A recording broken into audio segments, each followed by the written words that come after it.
Hey guys, welcome back to markdillon.com. If you're watching this on my YouTube channel, do me a big favor and click subscribe. Actually, if you're watching this on markdillon.com, go to my YouTube channel and click subscribe and help me get to 30,000 subscribers. I would really, really appreciate that.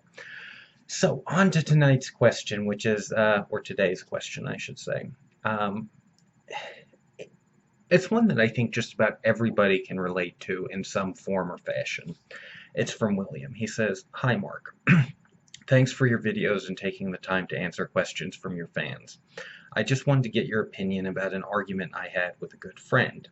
I have been losing weight and getting into shape over the past year, and recently my friend made a joke about when I used to be fat.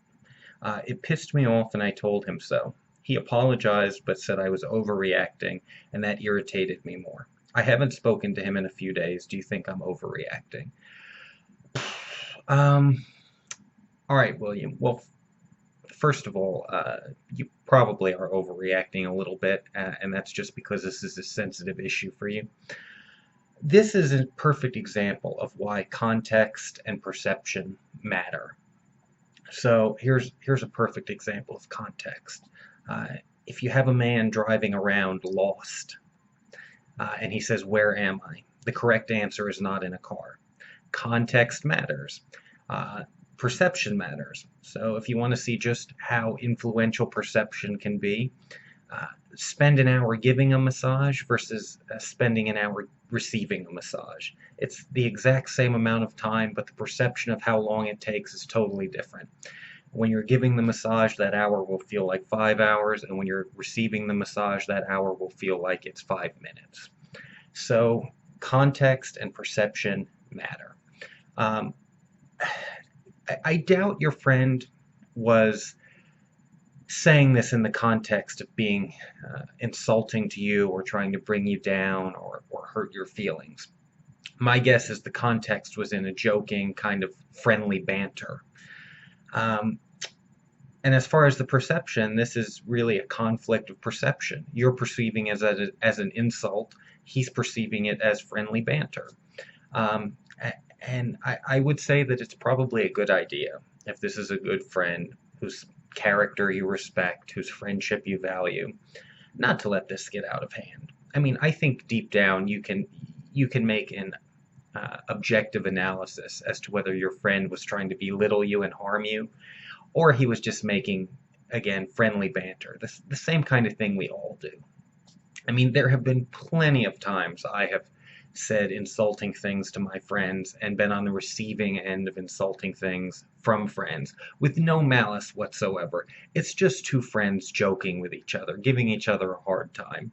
I in no way ever felt when one of those comments was directed towards me that in any way it was meant to bring me down or hurt my feelings, and vice versa. I would never say something to a friend with the intention of hurting them. Uh, but that doesn't mean that occasionally we don't perceive things the wrong way. In which case, your friend immediately apologized, which is perfectly reasonable, and he said you were overreacting, and that's based on his perception. So don't let this thing get away from you two. Um, there's no reason to go around holding a grudge against him or vice versa. Invite him out for a cup of coffee or lunch or dinner, whatever it is, and just say, and don't make a big deal out of this, by the way. Don't turn it into an hour long dissertation on why you felt the way you did and why he should feel a certain way. Just say, just watch it with the fat jokes, please. I mean, I'm working really hard here. I know you didn't mean anything bad by it, but it's still a little bit of a sore spot for me, and leave it at that. And if he's the friend that you think he is, he'll respect that. And there you go. You've preserved your friendship. You haven't done any lasting damage. Now, if he doesn't respect your wishes and he continues to make fat jokes or say insulting things, then that's reflective of a little bit deeper problem.